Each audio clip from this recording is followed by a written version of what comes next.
It wasn't the broken key that shattered me. It was what came after. The way it snapped clean in the lock. The sting of blood across my palm. The porch light turning off like someone had flicked away my last thread of hope.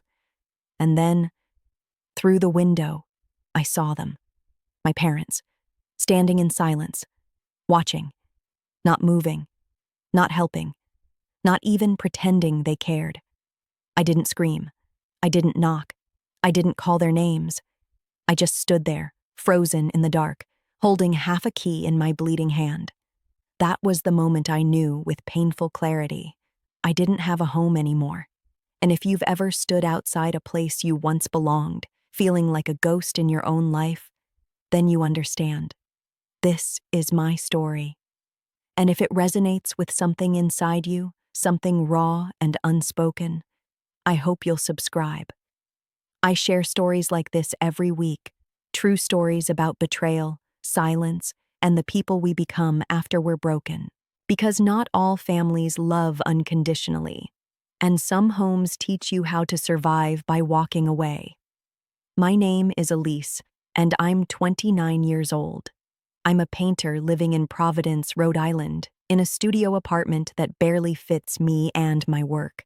It's cracked and loud and smells like rust, but it's mine.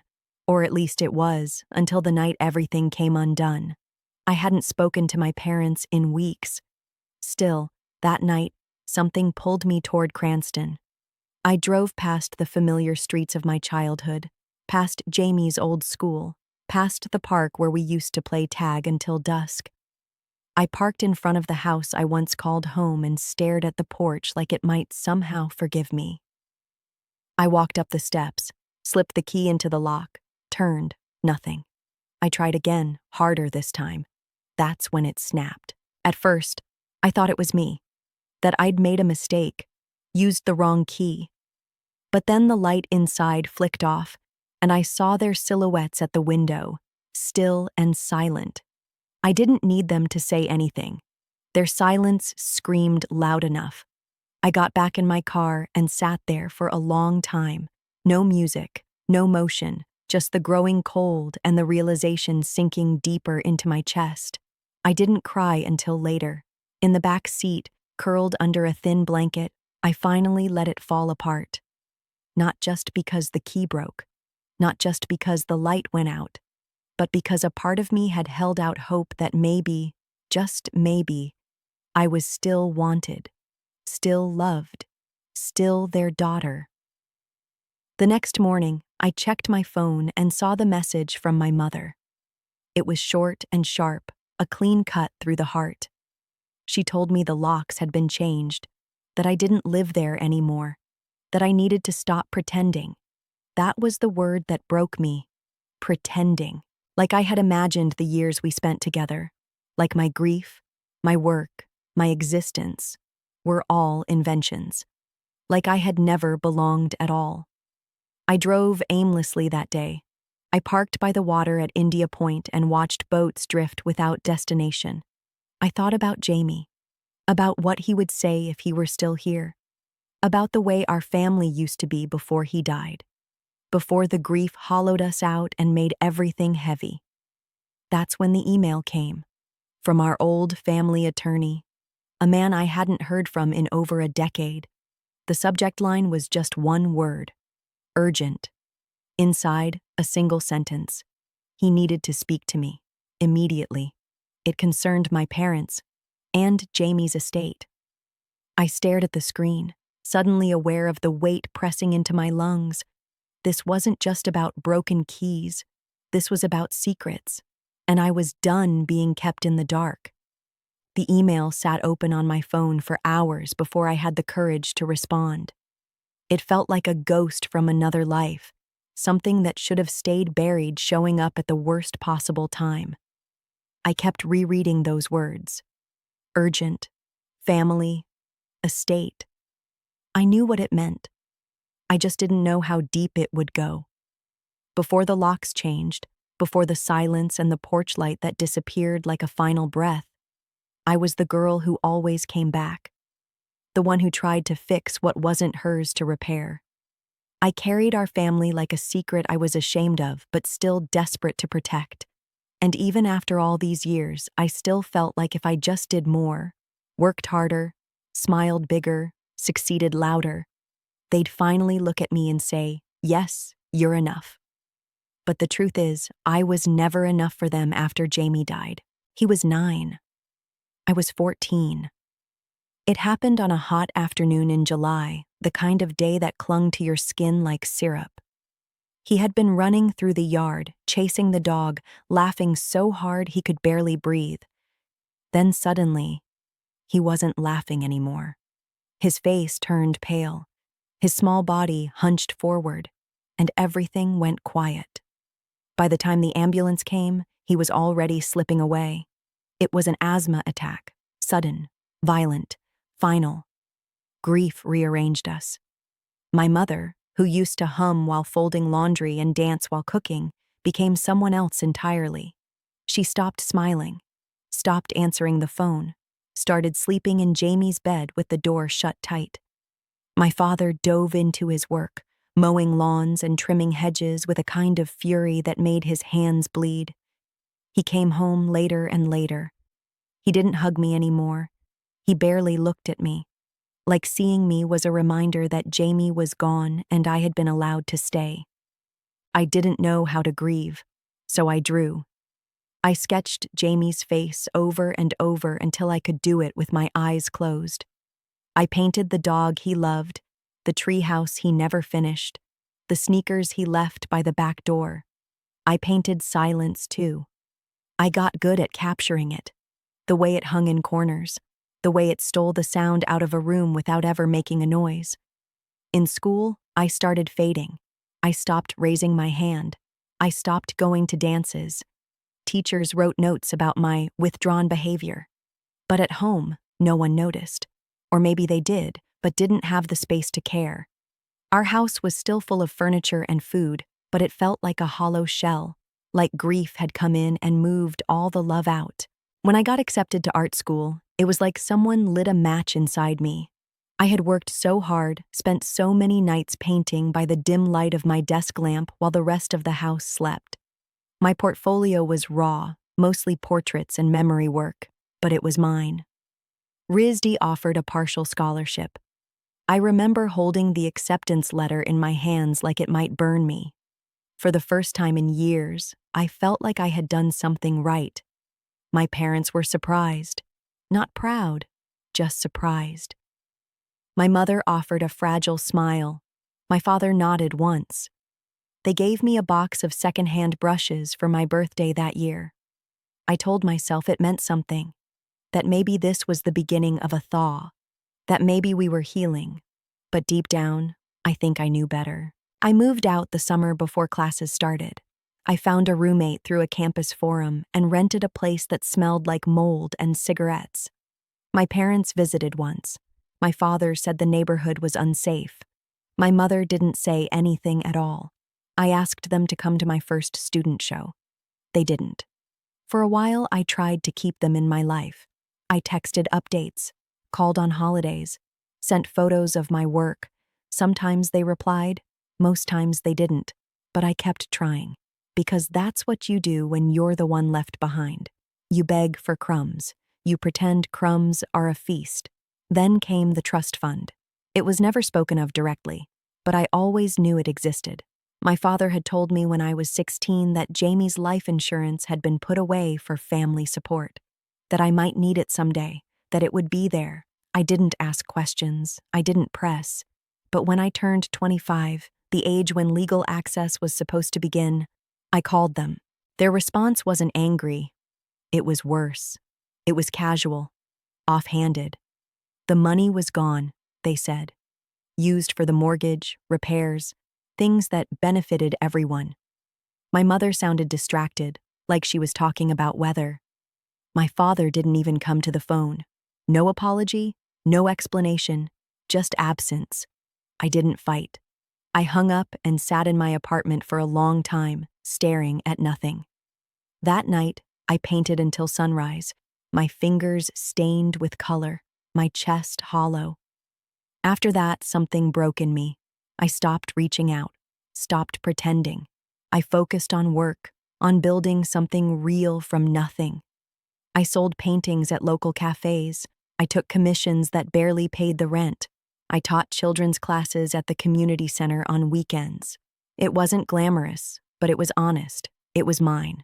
Still, I held on to that key. Even after all that silence, all that abandonment, I kept it in the drawer by my bed. Because somewhere deep down, I still believed that home might be waiting, that maybe one day I'd return and find the door open, the light on, and my mother's arms ready to hold me. But the night I walked up those stairs and the key broke in the door, I finally understood. That house had forgotten me. Not just physically, not just legally, emotionally, permanently. And yet, even in that devastation, something strange began to shift. Something quiet. Something I hadn't felt in years. A sliver of clarity. I wasn't the problem. I wasn't the broken one. I was simply the one who remembered what love used to look like and refused to accept the cheap imitation I was given instead. And now, with that email sitting in my inbox like a puzzle piece I didn't ask for, I knew this wasn't the end. It was the beginning of something else, something buried, something they never wanted me to find. The day after the email, I couldn't bring myself to move. I sat on the edge of my mattress, still wearing yesterday's clothes, a half-finished painting leaning against the wall like it was watching me unravel. My brushes were scattered across the floor, stiff with dried paint I hadn't washed out. The coffee in my mug had gone cold. My phone sat next to me, the screen black, but I kept checking it as if something might appear. Something more. A second message. A correction. Anything. But there was nothing. Just silence. That awful, familiar silence. I didn't call the lawyer. Not yet. I wasn't ready to face whatever truth waited behind that message. I wasn't even sure I wanted to know. I just needed a moment to breathe, to sit in the debris of what my family had done and try to remember who I was before all of this. But the problem was, I didn't know if that version of me still existed. After Jamie died, my world became a series of quiet negotiations with grief. I learned how to tiptoe through the house without making noise, how to eat quickly and quietly so my father wouldn't notice I was home, how to walk into Jamie's old room and pretend I didn't see the untouched sneakers beneath the bed or the crayon marks on the wall he had once insisted were part of his mural. Grief didn't break us instantly. It crept in slowly, like fog under a door. And by the time we noticed, we couldn't remember what the air had felt like before it turned cold. I think that's why I started painting in the first place. It gave me something I could control, a space where I could make sense of the chaos. Color never lied to me. It didn't flinch.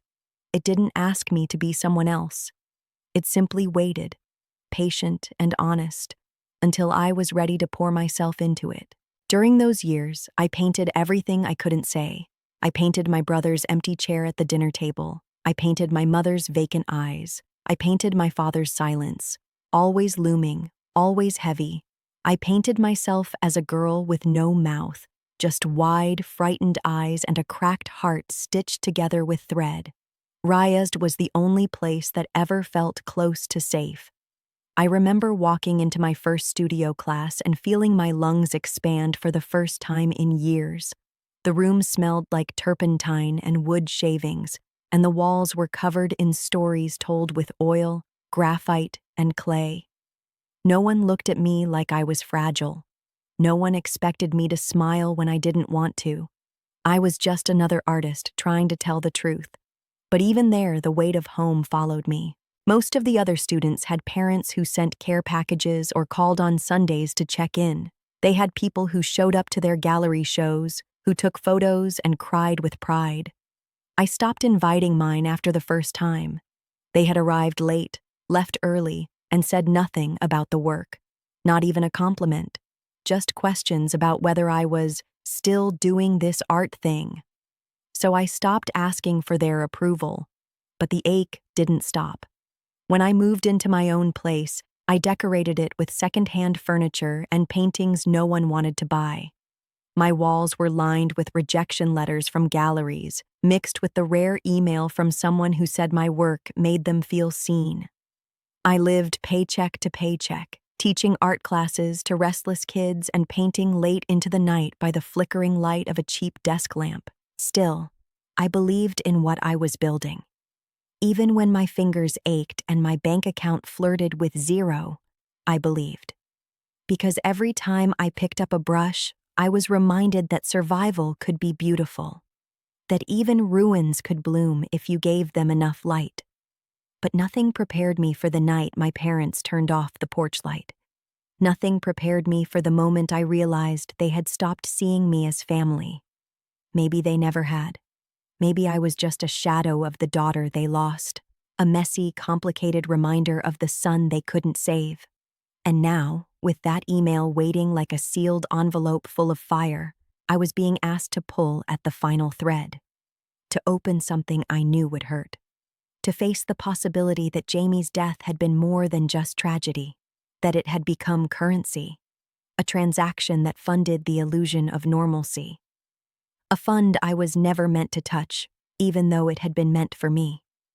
That night, I didn't sleep. I lay on my back, staring at the cracked ceiling, listening to the creak of the building settling into itself. I thought about how many times I had let them hurt me, how many times I had mistaken scraps for love. I thought about the painting I had started before the key broke, the one of a girl standing alone in front of a locked door, her face turned away. I realized I had painted myself, not just figuratively. It was me, the slope of the shoulders, the angle of the neck, the small, deliberate distance between her and the door. I wondered if I had always known this was coming. The next morning, I made coffee and stood in the kitchen barefoot, letting the warmth soak into my palms. My apartment was still messy, still small. But it was mine. No one could take it from me. No one could turn off the light and decide I didn't belong. The email was still on my phone, waiting. And I was done waiting. I didn't have answers. I didn't know what I was walking into. But I knew this much. They had taken enough. And I was finally ready to take something back, even if all I found was the truth. I didn't expect the building to be the same, but it was. Same heavy brick exterior, same green trim on the windows, same brass handle on the door that had always stuck slightly to the right when pulled. I hadn't been there in over a decade, but it looked frozen in time, like even memory had left fingerprints on the windows. The sign still read, Garrison and Holt, Family Law, though only one name mattered now. Garrison was long retired. Holt, Harold Holt, was the one who had sent the email. He had been kind to me once, in the way that older men in suits rarely are with shy teenage girls. I remembered his soft voice, the way he always offered me a glass of water before meetings, the way he spoke to me like I mattered, even when no one else did. Back then, I didn't understand what trust administration meant. I only knew it had something to do with Jamie, with the money, and with my father's quiet tension. Now I knew better. The office still smelled like lemon polish and paperwork. The chairs in the waiting area still had those stiff velvet cushions that made your legs itch. I sat down across from him without saying anything. My stomach twisted in knots, but my face stayed still. I had gotten good at stillness. Years of practice. He looked older, of course. Grayer, slower in movement. But the kindness was still there, somehow both tired and intact. I didn't know what I expected to hear, but I hadn't expected him to look relieved. That was the part that caught me off guard. Like my arrival meant something more than a name in his inbox. He began with the file, thick, bound in a black elastic cord, my name typed across the tab. It looked too official, too heavy for something that should have been simple. A trust set up after the death of a child meant to support his sibling. Me. But it hadn't stayed simple. Not for long. He walked me through the original documents. I had seen copies years ago, but they meant nothing to me then. Now I understood. Jamie's policy had been modest, not large by some standards, but significant enough. It had been split into two parts, one for immediate family expenses in the wake of his death, and another held in trust for me, to be accessed at 25. That was what my father had agreed to, what my mother had signed off on, what Harold had put into writing. And yet, sometime between then and now, the second part, the part meant for my future, had been restructured, not depleted, not even spent, just moved to an account I had never seen, with a signature that legally was mine, but I had never signed it. That was the moment I stopped breathing, not because I was shocked, no, I think some part of me had already suspected, but because seeing it on paper made it real. This wasn't a misunderstanding. It wasn't just a matter of differing memories or lost paperwork. It was theft. Documented, deliberate, and orchestrated with just enough distance to keep me unaware until it was too late. Harold looked at me then with a kind of guilt I didn't know how to receive. Not because he had done it, but because he hadn't stopped it. Because he had trusted them, my parents, to do the right thing. The trail led through multiple authorizations, layers of approval. Every one of them crafted to make it look like I had consented, like I had chosen to reallocate my portion of the trust for larger family needs. But I hadn't. I had never even been told it was an option. Harold had only discovered the inconsistencies when reviewing annual filings, a routine audit triggered by a change in the law. A clerk had flagged something, a name misfiled, a discrepancy in timing, and that had led him back to the documents, to the signature, to me. That was why he emailed.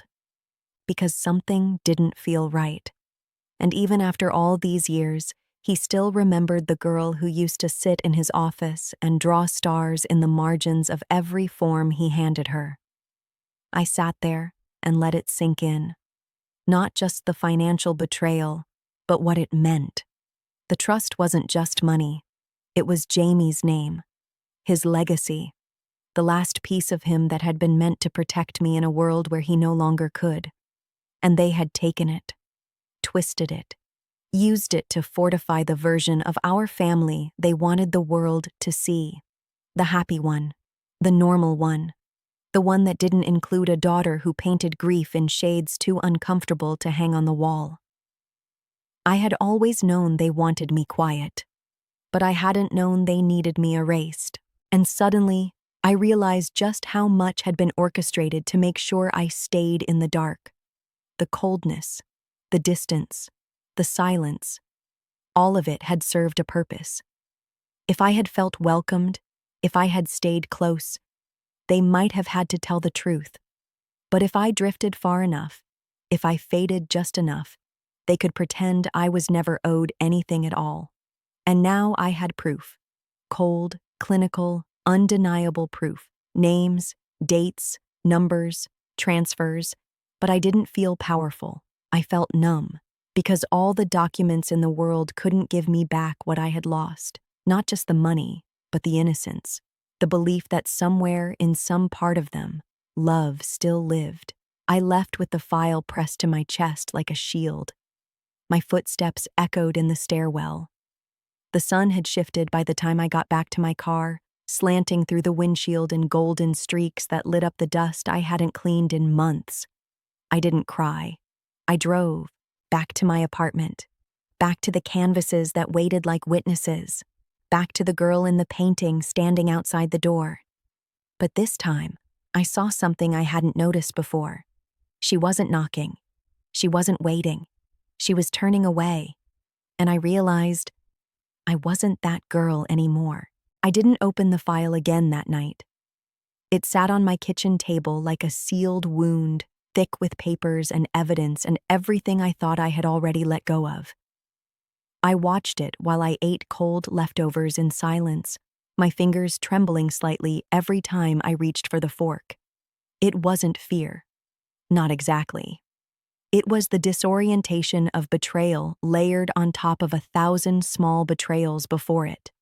I thought I had already experienced the worst of what they were capable of. But this was something else. This was premeditated. This was permanent.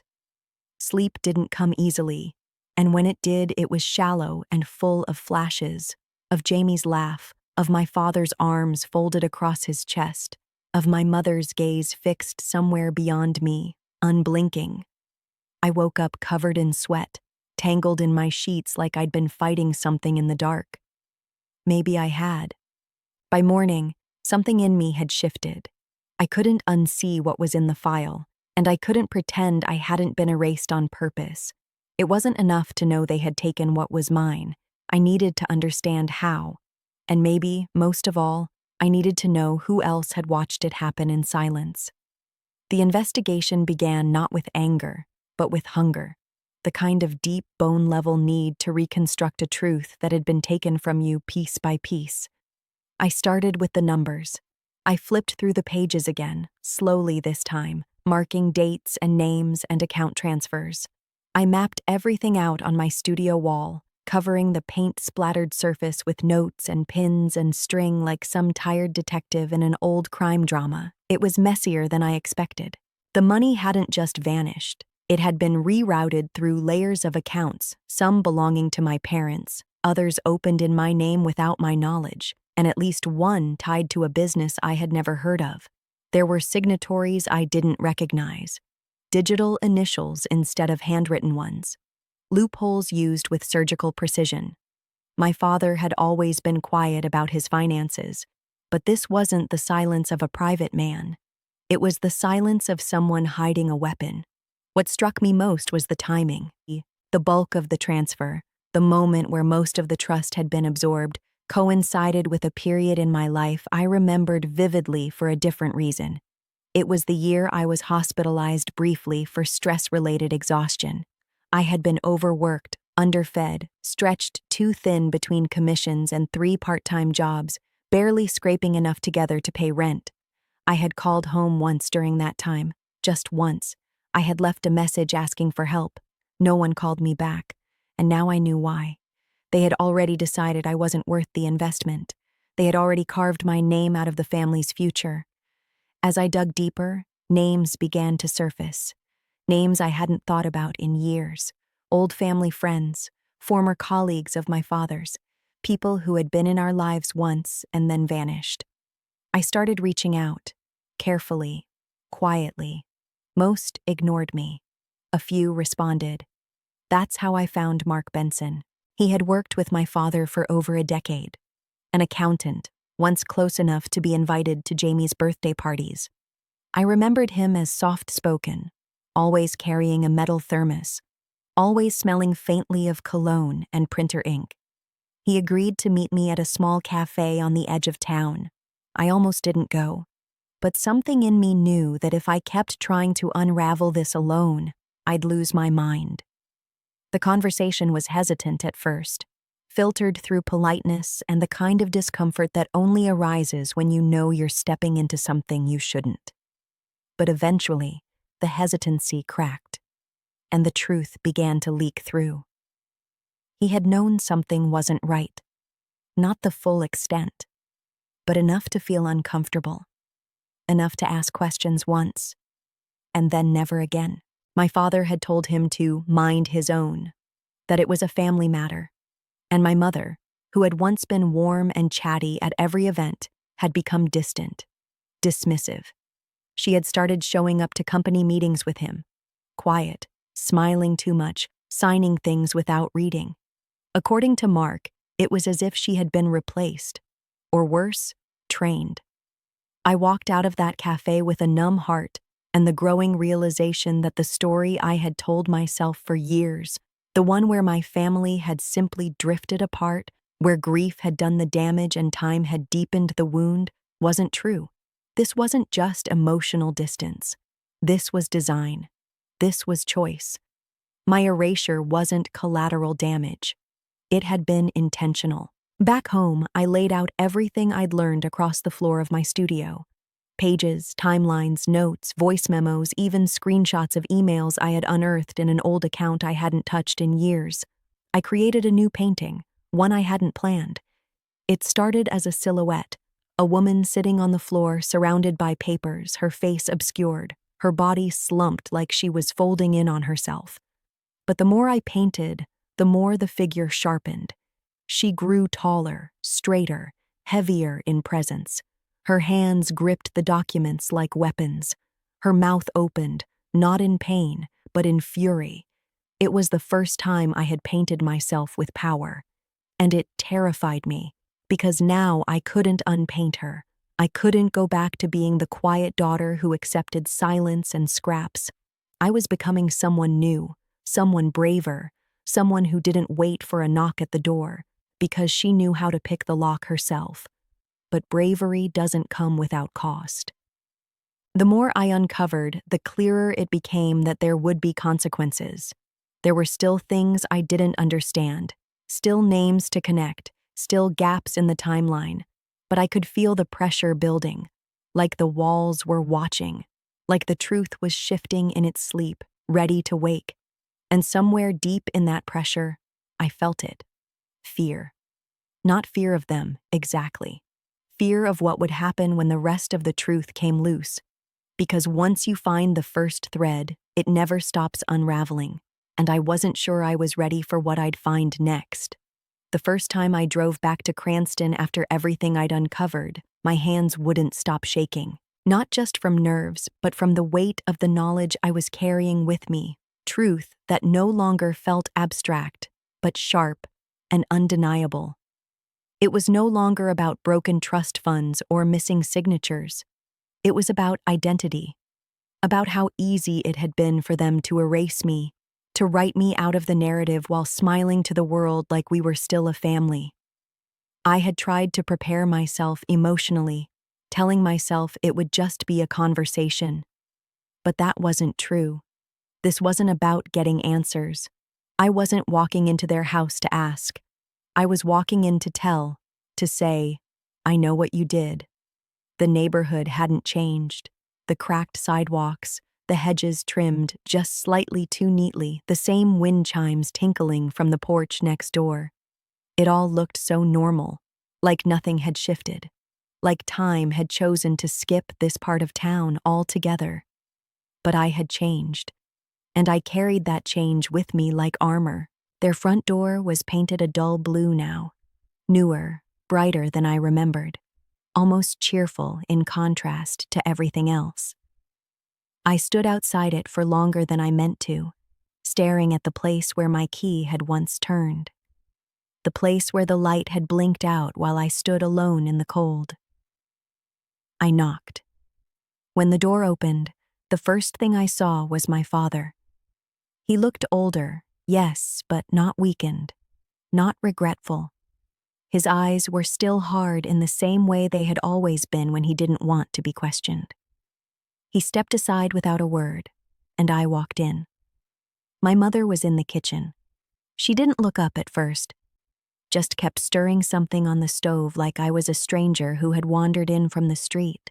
When she finally turned, her face was unreadable, pale, a little tired but not surprised. They had known I would come eventually. I stood in the center of the living room, the air around me thick and unmoving. The walls hadn't changed. The same paintings, the same framed photo of Jamie in his soccer uniform, smiling like he had never known what it was to be gone. I looked around and felt like I had stepped into a museum of curated memory, a place where everything was staged to make grief look gentle and forgetfulness look kind. I pulled the folder from my bag and placed it on the coffee table. There was no ceremony, no preamble, no warming up. I just let it sit there, thick and loud in its silence. A document of everything they had done, what they took, what they signed, what they hid. It made a sound when it hit the wood, soft but final. Neither of them touched it. My father sat down in his usual chair, the one that creaked when he leaned back, the one Jamie used to climb into after school while waiting for cartoons. He leaned his elbows on his knees, his hands clasped, his face unreadable. My mother remained standing in the kitchen archway, arms crossed, lips drawn into a line so tight it could have sliced glass. I spoke, not in anger, not even with rage, just fact. I named the accounts, the transfers, the years they claimed to be broke while redirecting Jamie's inheritance behind my back. I told them about the forged signature, about the lawyer, about the timeline, about the lies they had constructed over a decade, so carefully, like scaffolding around a crumbling house they didn't want the neighbors to see. I told them that I knew everything. What surprised me most wasn't their denial. It was the quiet. My father didn't interrupt. My mother didn't gasp. They didn't weep or yell or even pretend to defend themselves. They simply listened. Or rather, they let me speak. I'm not sure they were really hearing me. It was as though they were waiting for something else, some cue to finally respond. But none came. I finished speaking, and they just existed. And in that moment, I realized they had made peace with this long ago. They had chosen it, not in a fit of desperation, not in a moment of weakness, but slowly, deliberately, transactionally. They had rewritten our story without me. And now that I had returned to claim my missing pages, they didn't know where to file me. When the silence finally broke, it wasn't from them. It was from my phone. A buzz, one vibration, a single text, from an unknown number. I looked down. My heart caught in my throat. You need to stop. You're poisoning this family. Let it go. There was no name attached, no clue who had sent it, but it wasn't from either of them. I looked at my father's phone on the table, silent. My mother's phone, untouched. This was someone else, someone who knew what I was doing, someone who felt threatened. Suddenly, I wasn't just confronting a betrayal. I was digging into something much deeper. I left the house without another word. I didn't take the folder back. I didn't look behind me. The porch light was off again. It hadn't been on when I arrived. Maybe it hadn't worked in months. Maybe they turned it off the moment they saw me pull up. Maybe they had never turned it back on at all. In the car, my breath trembled against the steering wheel. But I didn't cry. I felt hollow. Yes. Shaken. But more than anything, I felt confirmation. Like the final nail had been driven into something I'd refused to bury. They weren't going to admit anything. They weren't going to ask for forgiveness. They were simply going to pretend I had never come. And maybe that was the worst part of all. Not the theft, not the silence, the indifference. I drove away with the realization that this wasn't over, that there was more beneath the surface. Someone else watching, someone else invested in keeping the truth buried. And I knew one thing with absolute clarity. I wasn't going to stop. I didn't go straight home after leaving their house. I drove for hours, past familiar streets, then out of town, then further, until the roads grew darker and the signs fewer. I needed movement. The silence inside me had become too loud to bear sitting still. Every breath felt jagged, every thought unfinished. I kept seeing their faces, my mother's pale, unmoved expression, my father's unreadable eyes, like they had rehearsed that moment 1,000 times and still decided to leave me standing alone in it. But what haunted me more than their silence was the message, that anonymous text pulsing like a threat against my palm, its meaning unmistakable. It wasn't a plea. It wasn't even a warning. It was a command. Stop. Let it go. You're poisoning this family. Those words looped in my head like a curse. They weren't defending themselves. They were accusing me. As if uncovering the truth made me the villain. As if asking what had happened to the money, the trust, my identity, was some act of aggression. That was when I knew. I had touched something sacred. Not sacred in the holy sense, but in the dangerous sense. Like the buried part of a body no one wants exhumed. Like a secret so tightly stitched into the family's mythology that removing it would unravel the entire structure. I wasn't just confronting theft anymore. I was threatening legacy, and legacies are protected at all costs. When I finally returned to my apartment, the air inside felt different. It wasn't colder, exactly. It was sharper. The lights felt too bright, the silence too still. My skin itched with something I couldn't name, an awareness, like being watched even in your own space. I checked the locks, then the windows, then the hallway. Nothing. But nothing didn't feel like enough anymore. I stood in the center of my apartment and stared at the painting I had started after the confrontation. The woman with the folder clutched like armor, the door behind her burned to ash. I hadn't finished it yet, but it felt finished. Like the message had shifted from metaphor to memoir. I had thought art would protect me. But now I wasn't sure it could. I didn't sleep that night. I laid on the couch, fully clothed, staring at the ceiling, waiting for something I couldn't predict. I kept checking my phone, not for an apology, but for another message, a continuation, an escalation. It never came. But the absence didn't comfort me. It only amplified the pressure in my chest. The next morning, my car alarm went off. It wasn't loud at first. A single chirp, then a blare. I rushed outside in my hoodie and slippers, heart pounding. The car was untouched, but the windshield wipers were pulled upright. Something small and silver was wedged beneath one of them, a USB drive. It was wrapped in plastic, carefully sealed, like someone had planned this. My first instinct was to throw it away, toss it in the nearest storm drain and pretend I had never seen it, but I didn't. I took it upstairs with shaking hands, locked my door behind me, and slid it into the port of my old laptop, one I rarely used, disconnected from everything else, just in case. There were only 3 files. One was a PDF scan of a letter, my name forged across the bottom, dated the same year I'd been hospitalized. A letter of consent for trust reallocation.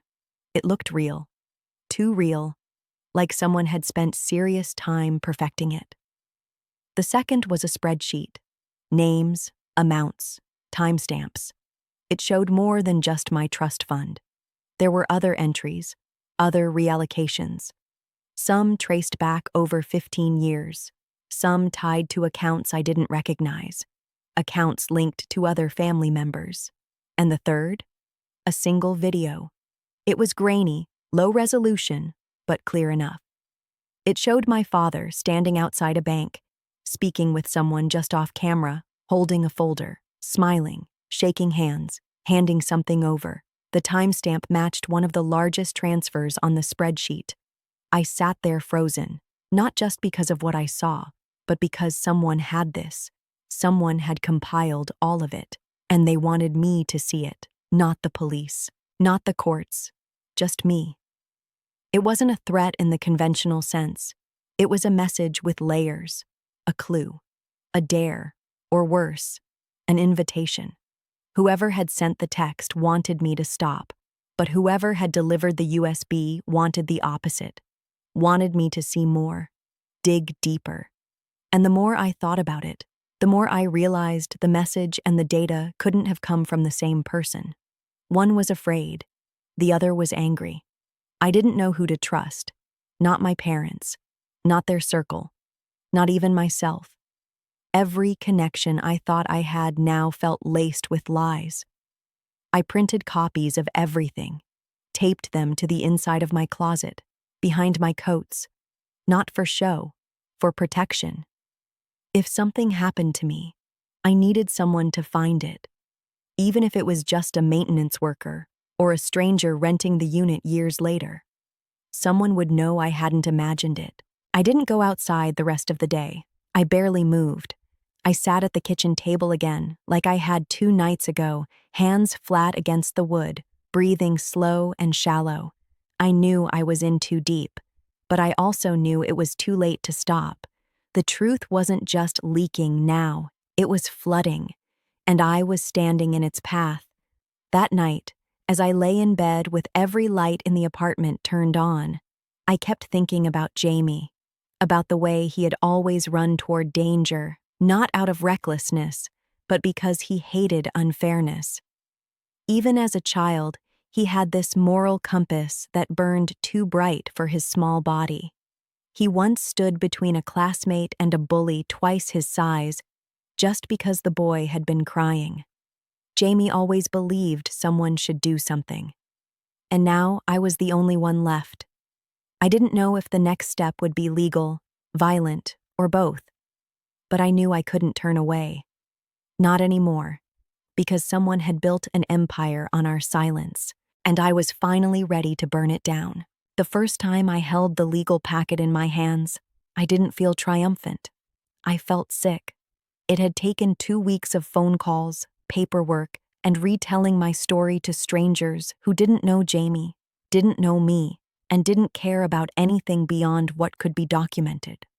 The lawyer Harold referred me to was sharp and efficient. She asked the right questions, took meticulous notes, and said things like precedent and financial fraud with the calmness of someone who had heard it all before. But none of it made the process easier. If anything, it made it harder. Because the more real it became, the more it hurt to look at. Filing a formal complaint meant opening wounds I'd barely begun to process. Every form I signed felt like another confirmation that this was real. That my parents weren't just emotionally absent, but ethically bankrupt. That their betrayal wasn't a misunderstanding, it was a scheme. And now, I was asking the system to hold them accountable. But the system was slow, and worse, it didn't always care about pain.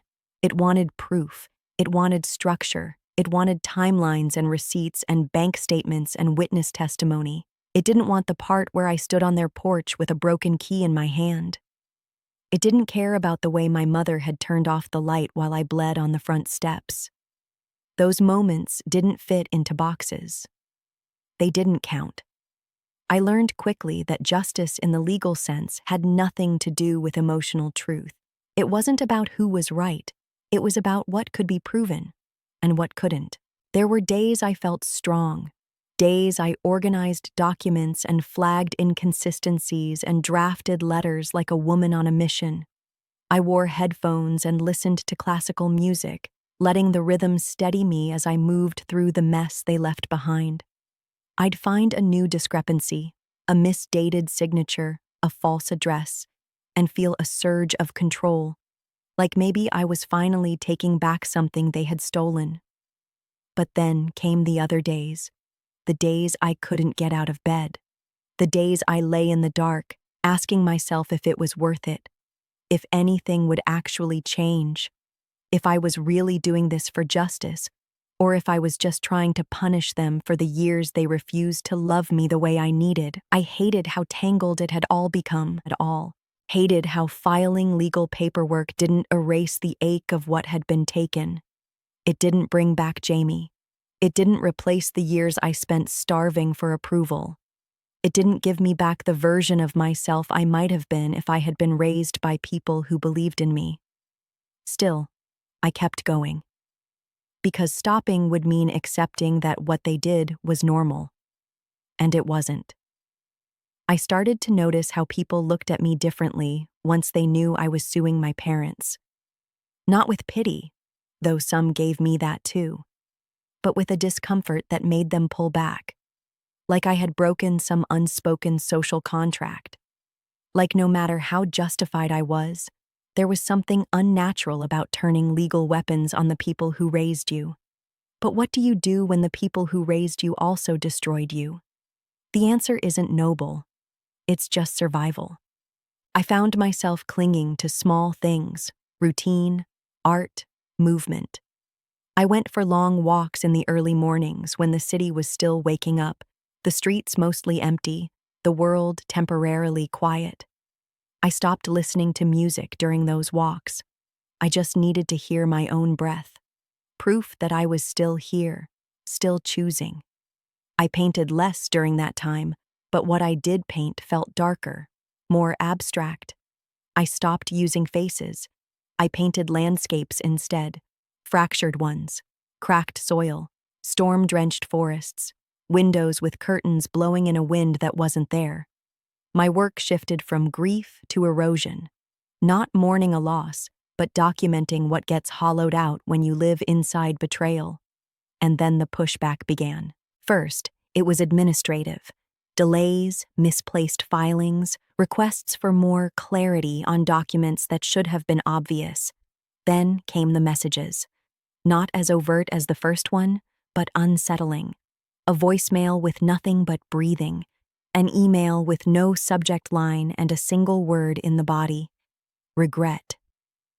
I changed my passwords. I stopped answering numbers I didn't recognize. I stopped sleeping through the night. It didn't feel like paranoia. It felt like strategy. Someone wanted me exhausted, and some days it almost worked.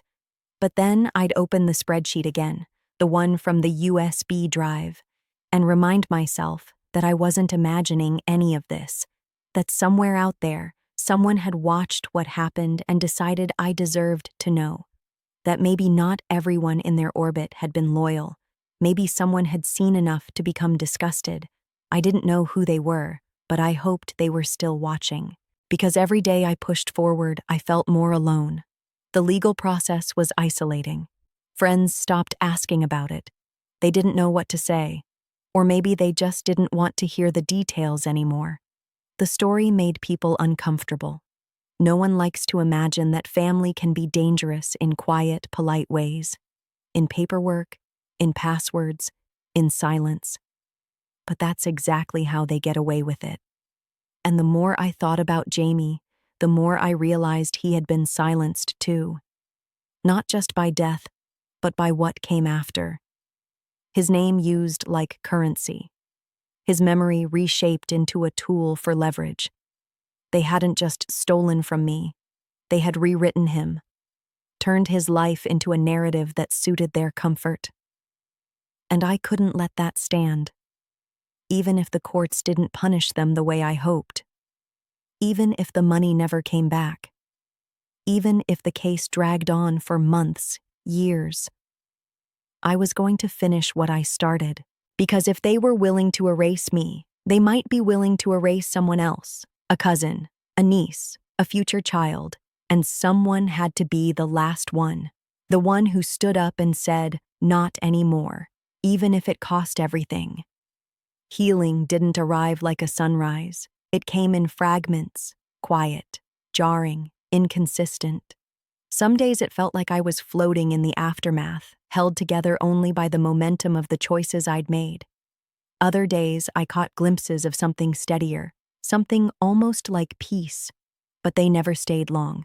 They slipped through my fingers like paint before it dried. The case was still open. The legal process dragged as I had expected it would. There were new hearings, new requests, new ways of making me relive the same violations. My lawyer remained steady, thank God, but even she couldn't buffer the emotional toll. I had learned by now not to hope for quick justice. Instead, I started building something else, something slower. It began with my apartment. After months of living among boxes, papers, and canvases I couldn't finish, I finally decided to reclaim the space. I moved the desk away from the wall where all the legal notes hung and stripped it bare. I took down the papers, one by one, until I stood in front of a blank surface. My fingers trembled as I peeled the tape off the last printed email, as though by removing the evidence from view, I was erasing my only armor.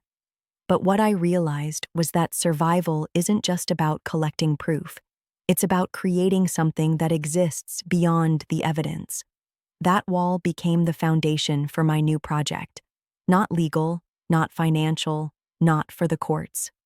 Just mine. I began painting again, but differently. No longer from pain. Not exactly. I started painting the things I had forgotten I loved. Hands reaching through water, sky-heavy roads at dusk, childhood trees that no longer existed. The pieces didn't scream. They didn't demand attention. They simply breathed. I also started walking again, but not to escape anything.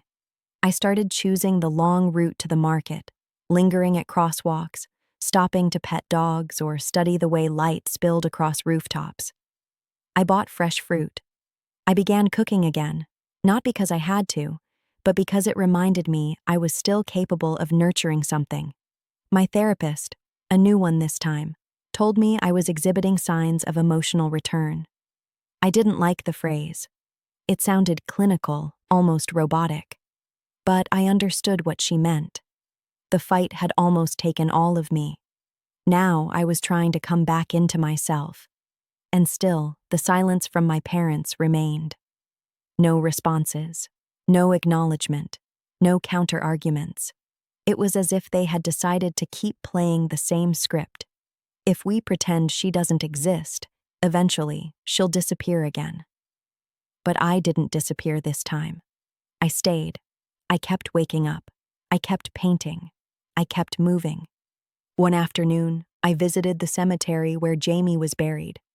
I hadn't been in years, not out of resentment, but because I didn't know how to face the truth of his absence when so much of me had spent years surviving mine. The headstone was smaller than I remembered, simple, just his name, the dates, and a short phrase that my mother had chosen. Something vague, something safe. I crouched in the grass beside it and just sat there for a while, letting the silence settle around me. I didn't speak. I didn't cry. I just breathed. I thought about how much of this began with him. Not his fault, never his fault, but his absence had rearranged everything.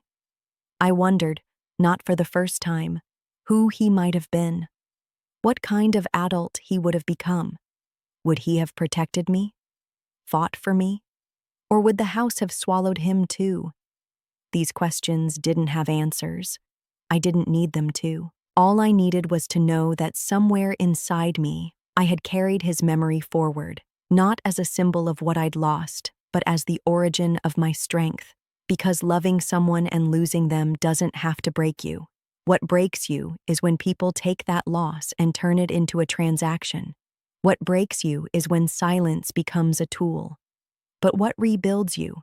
It's not justice, not always.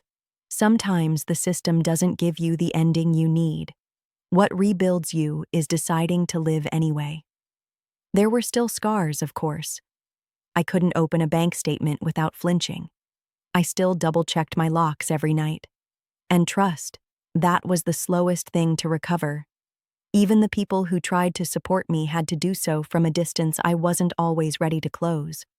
But I had boundaries now. Clear ones. Not walls, but gates. I decided who entered. I decided what stayed. In time, I sold my first post-lawsuit painting, then another. A small gallery in Boston contacted me about a showing. Nothing major, but it was enough. Enough to feel real again. Enough to remind me that I still had something to give that didn't require anyone else's approval, and that included them. One afternoon, months after everything had begun, I received a letter. No return address, no name. Inside, a single sheet of paper, just one sentence. We only wanted to protect what we had left. There was no signature. But I knew who it was from. For a long moment, I just stared at it. Not angry, not even hurt, just certain. The sentence said everything. They didn't mean Jamie. They meant themselves, their comfort, their version of stability. In their world, grief was currency, and I had been too expensive to keep. I folded the paper and placed it in the box with the other documents, not because I needed the reminder, but because it no longer held power over me. That was the greatest shift of all. Not that I was healed, but that they no longer controlled the story. I did.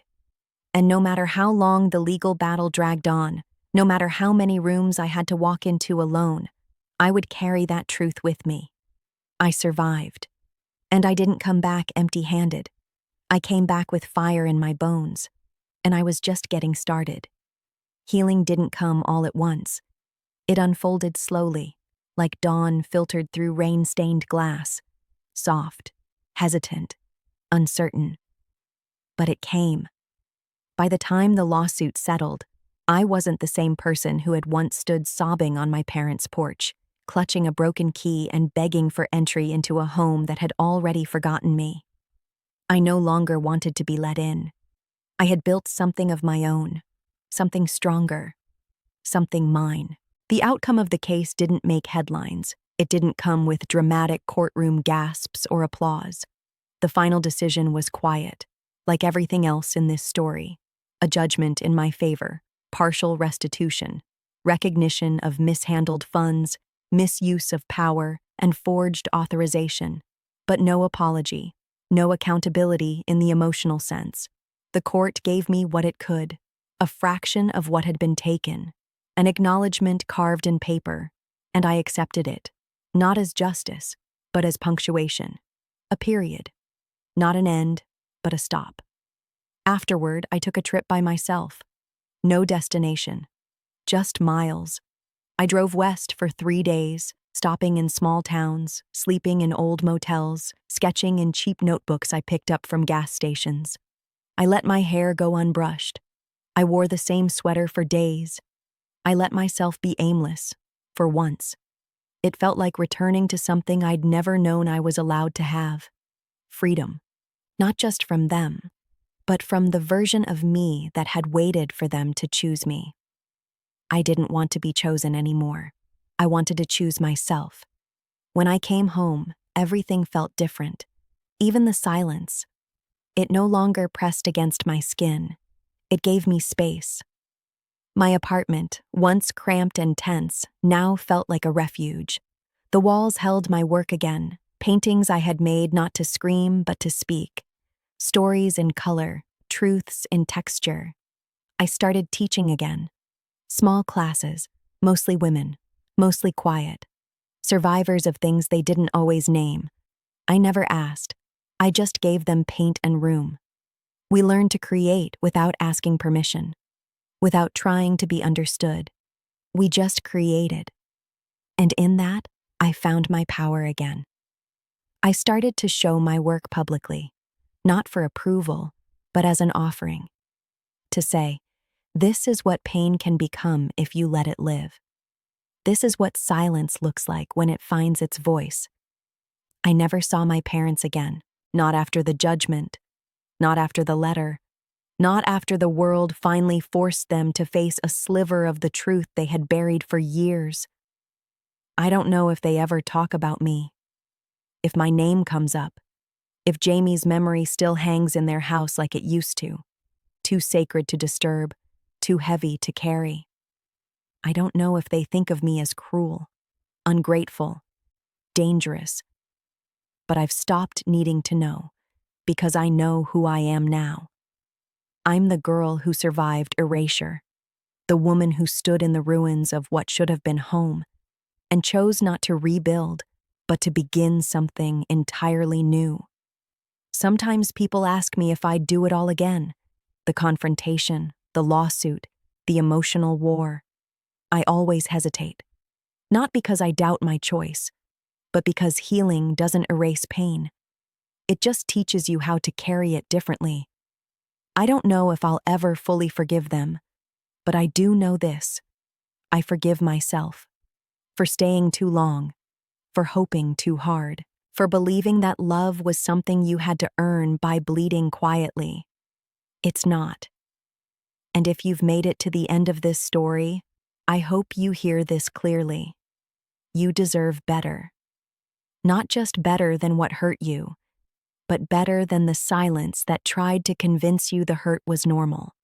Your voice matters. Your truth matters. And your healing is yours to define, on your terms, in your time. Thank you for walking through this with me. If this story resonated with you in any way, if it reminded you that you're not alone, please consider supporting this space. Like this video, share it with someone who might need to hear it, and subscribe to the channel so these stories can keep reaching the people who need them. May you be safe. May you be heard. May you be blessed with the strength to close the door on what broke you and the courage to lock it behind you.